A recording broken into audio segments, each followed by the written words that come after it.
तो अभी रिसेंटली हमारे पास एक इंटीरियर्स का प्रोजेक्ट आया था और सबसे इंपॉर्टेंट बात ये थी कि उनका जो प्रोजेक्ट है ना ऑलरेडी मिड में पहुंच चुका था। मतलब उन्होंने ऑलरेडी स्टार्ट करवाया था और काफी सारी ग्लिचेस उसमें हो चुके थे। मतलब कह सकते हैं एक डॉक्टर की फॉर्म में अगर हम कहें तो एक बिगड़ा हुआ केस था। तो उसमें क्या क्या चैलेंजेस थे, किस तरीके से उसको डिजाइन किया, मतलब काफी इंफॉर्मेटिव वीडियो होगी क्योंकि इसका आपको ये समझ में आएगा कि किस तरीके से बिगड़ी हुई चीजों को इंप्रूव करा जा सकता है। तो उस पॉइंट ऑफ व्यू से काफी डिटेल वीडियो होने वाली है। तो चलिए चलते हैं स्क्रीन की तरफ। तो सबसे पहले आप ये वीडियो को देखिए मैं आपको दिखाता हूँ। ये टेम्पल से हम अंदर आए और ये ड्राइंग रूम का एरिया आ गया। तो जैसे कि आप देखेंगे इसमें ड्राइंग रूम में पूरा यहाँ पर नॉर्मल पट्टा यूज हो रखा था और इसमें आपका देखेंगे तो स्क्वायर कटिंग यहाँ पर हो रखा था। और स्क्वायर कटिंग जनरली मैं अवॉइड ही करता हूँ क्योंकि प्रॉपर फिनिशिंग नहीं आ पाती। आप जितना मर्जी कर लीजिए, जब आप एक के पीछे एक आप लाइट देंगे ना, उसे अलाइन करेंगे तो वो कहीं ना कहीं थोड़ा सा वो खिसकी हुई दिखती है, तो वो फिनिशिंग वाइज जो है वो अच्छा नहीं लगता। तो ये कंसर्न तो आप देखेंगे तो ये सीलिंग जो है आपका नॉर्मली यहाँ पर जो है वो लगा हुआ था, ठीक है। और जो सीलिंग आप देख रहे हैं ये काफी नॉर्मल सी सीलिंग यहाँ पर पूरे ड्राइंग रूम में हो रखी थी, ठीक है। अभी ये जो मैंने आपको स्पेस दिखाया ना, अब इसको हमने किस तरीके से 3D में डिजाइन किया वो मैं आपको दिखाता हूँ। ओके, तो जैसे कि आप देख रहे हैं सबसे पहले तो इनकी जो लाइट्स की जो कटिंग है उसको सही करवा के हमने इसकी लाइटिंग चेंज करवाई। तो जैसे कि आप देख रहे हैं ये लाइटिंग हमने कुछ इस तरीके से यहाँ पे ऐड ऑन करवाई है। सेंटर में एक शैंडलियर भी इसमें ऐड करवाया था और ये फैन तो आपके हो ही गए। और सीलिंग जो आपकी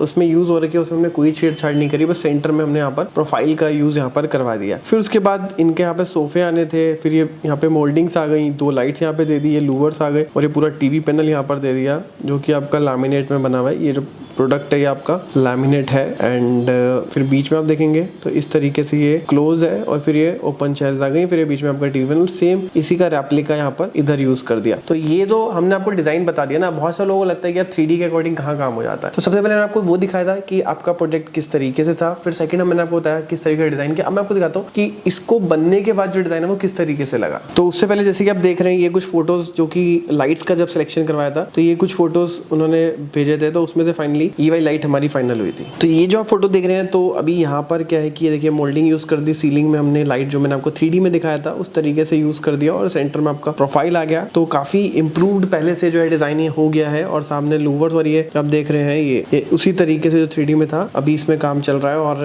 ये जो आप देख रहे हैं यहाँ पे छुपाने के लिए यहाँ पर जो हम इसमें ब्लाइंड्स का यूज यहाँ पर जनरली कर देंगे। और ब्लाइंड्स की जगह बेसिकली क्या था कि हमारा एक कंसर्न ये भी बन रहा था कि हम इसमें लाइक कर्टेन्स का यूज करेंगे। तो कर्टेन्स यूज करते ना तो कर्टेन यहाँ पे सोफा आ रहा था तो पूरा एंड टू एंड नहीं आता, तो वो अच्छे नहीं लगते। इसलिए यहाँ पे हमारा था कि ब्लाइंड्स यूज करेंगे तो कॉस्टिंग भी कम हो जाएगी, वो थोड़ा सा ठीक भी लगेगा। और जितने भी आप सोफे भी देख रहे हैं ना, तो सोफे भी जो है हमने इसमें पुराने सोफे को रीयूज करा था क्योंकि हमारी सबसे फर्स्ट प्रायोरिटी यही रहती है कि जो एग्जिस्टिंग मटेरियल है उसी को हम किस तरीके से यूज करें। क्योंकि नए मटेरियल्स को यूज करना एक ईजी टास्क है, हर कोई कर सकता है, लेकिन पुरानी चीजों को इस तरीके से डिजाइन करना कि कोई बता ही ना पाए कि पुरानी चीज है, ये सबसे इंपॉर्टेंट टास्क है। और इसमें हमें भी मजा आता है, क्लाइंट के भी पैसे उसमें बचते हैं। तो फिर चलिए इस वीडियो में जैसे कि आप ये देख रहे हैं ना, ये आपको हल्का सा जो कर्व दिख रहा है, ये जैसे मैंने बताया था कि टेम्पल से जो एंट्री हो रही है, अभी कर्व थोड़ा सा ना अच्छा नहीं लग रहा था। तो इसमें हमने इनको मतलब कुछ चीजें सजेस्ट करी थी, जैसे कि अब इस फोटो में भी देख पा रहे हैं कि हम इस तरीके से इसको जो है प्लाई से कवर कर देंगे और ये जो है पोर्शन पूरा इस तरीके से यहाँ पर आपका ये चकोर टाइप्स बन जाएगा। तो अभी ये जो फोटो देख रहे हैं तो टेम्पल जो है कुछ इस तरीके से जो है ये इनका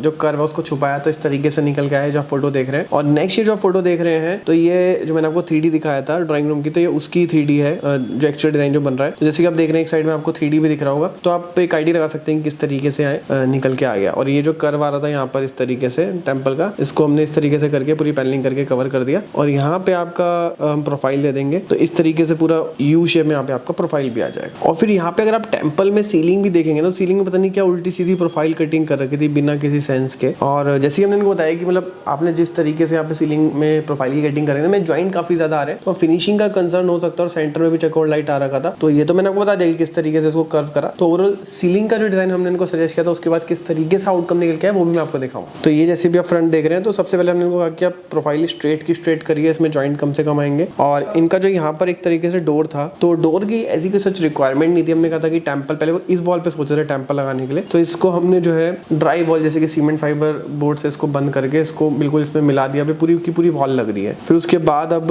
इसमें देखेंगे तो पूरा एक टेम्पल जो है यहाँ पर एक सुंदर सा टेम्पल पूरी वॉल मिल गई तो डेफिनेटली अच्छा भी लग रहा है अभी। और इसके ऊपर अगर देखेंगे तो डीको फिनिश यहाँ पर हो रखी है। अभी फिर ये जो आप पोर्शन देख रहे हैं, जो मैंने आपको ड्राइंग रूम दिखा था उसके बाहर का पोर्शन है, और ये पोर्शन आपका बैल्कनी में जाने के लिए आपकी विंडो आ गई। और यहाँ पे भी अगर आप देखेंगे ना तो इन्होंने स्क्वायर शेप के लाइट्स का यूज कर रखा था अगेन। तो यहाँ पर भी सिमिलरली हमने इनको बोला कि यहाँ पर हम ट्रैक लगाएंगे, इसको भी हम जो है सर्कुलर शेप करेंगे, और यहाँ पर हम इसको ना इस तरीके से बॉटम करके यहाँ पर आपका जो है वो पूरी तरीके से कर्टेन लगा देंगे और यहाँ पर टीवी पैनल लगाएंगे। तो इसका भी हमने एक डिजाइन क्रिएट किया था, वो अगेन मैं आपको दिखाता हूँ। तो दोस्तों ये वो पोर्शन था जिसका हमने डिजाइन किया, ये ड्राइंग रूम का दरवाजा था। तो यहाँ पर हमने इस तरीके से यहाँ पर टीवी पैनल का डिजाइन किया, और फिर इसमें हम देखेंगे तो यहाँ पर आपका सीलिंग, और यहाँ पे जैसे प्रोफाइल यूज कर रखा है तो प्रोफाइल की जगह हमने यहाँ पर ट्रैक मेंशन कर दिया था कि यहाँ पर ट्रैक आ जाएंगे, और लाइट आपकी ऑलरेडी हाई रहेगी, यहाँ पे आपके कर्टेन आ गए। और ये इसी वॉल के सामने वाला डिजाइन था। और फिर मतलब ओवरऑल क्या था कि बीच में इन्होंने ये कहा कि इसको हम छोड़ के ना ये जो ये वाला पोर्शन है इसी को हम एंड टू एंड कंटिन्यू कर देंगे, और फिर यहाँ पर आपके इस तरीके से सोफे आ जाएंगे, और ओवरऑल आपका डोर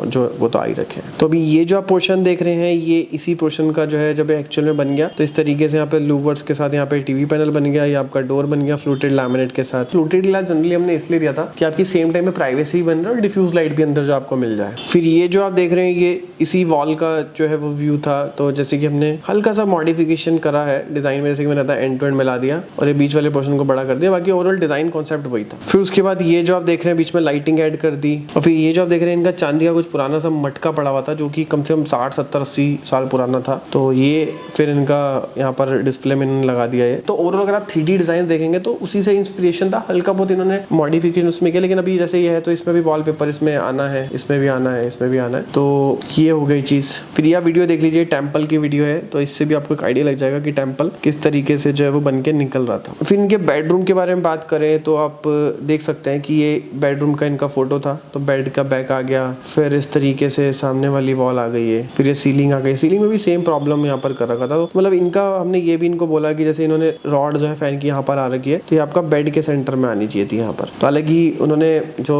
उससे पहले कोई था नहीं कोई डिजाइनर, तो जो भी इलेक्ट्रिशियन ने बोला, क्योंकि ऑब्वियसली होता है निकालेंगे फिर लगाएंगे तो उनके लिए काम पड़ रहा था, तो उन्होंने कहा कि यार जो रॉड जहाँ पर लगी हुई है रूम के सेंटर में आनी चाहिए। तो ये हो गया। तो मतलब बहुत सारे लोग क्या करते हैं ना कि मान लिया रॉड है वो सेंटर में लगा देते हैं रूम के, लेकिन वो डिजाइन के हिसाब से आती है। तो ये भी पॉइंट है। बाकी यहाँ पे भी देखिए हर जगह चकोर लाइट यहाँ पर जो है वो कटिंग कर रखी है यहाँ पर देखिए। तो अब इसका भी जो है जो रूम हमने डिजाइन किया वो मैं आपको दिखाता हूँ। तो जो आप फोटो देख रहे हैं इस तरीके से जो है हमने इनका रूम डिजाइन किया था। हालांकि बाद में वॉलपेपर का जो कलर था वो इन्होंने थोड़ा सा इसको चेंज कर दिया। तो रूम बनने के बाद किस तरीके से निकला वो मैं आपको दिखाता हूँ। तो जैसे कि आप देख रहे हैं ये वार्डरोब बिल्कुल डिक्टो डिजाइन के एलिमेंट के अकॉर्डिंग ही है, और सीलिंग भी आपका उसी के अकॉर्डिंग ही है, डिजाइन के अकॉर्डिंग ही। बस यहाँ पे COB यूज कर दिया और पीछे का इन्होंने कुछ वॉलपेपर चेंज कर दिया। और मतलब एक पॉइंट मैं आपको बता देता हूँ इसमें, जो कि मतलब आपको ध्यान रखना चाहिए, क्योंकि जनरली होता है क्या है कि वॉलपेपर जब वॉलपेपर लगाते हैं तो वो रोल के हिसाब से चार्ज करते हैं। अब यहाँ पे अगर आप देखेंगे ना, यहाँ पर ये व्हाइट सा दिख रहा है, यहाँ पे व्हाइट सा दिख रहा है, ये तो इन्होंने स्ट्रेट का स्ट्रेट लगा दिया। अब अगर ऊपर जॉइंट लगाते हैं तो वो तो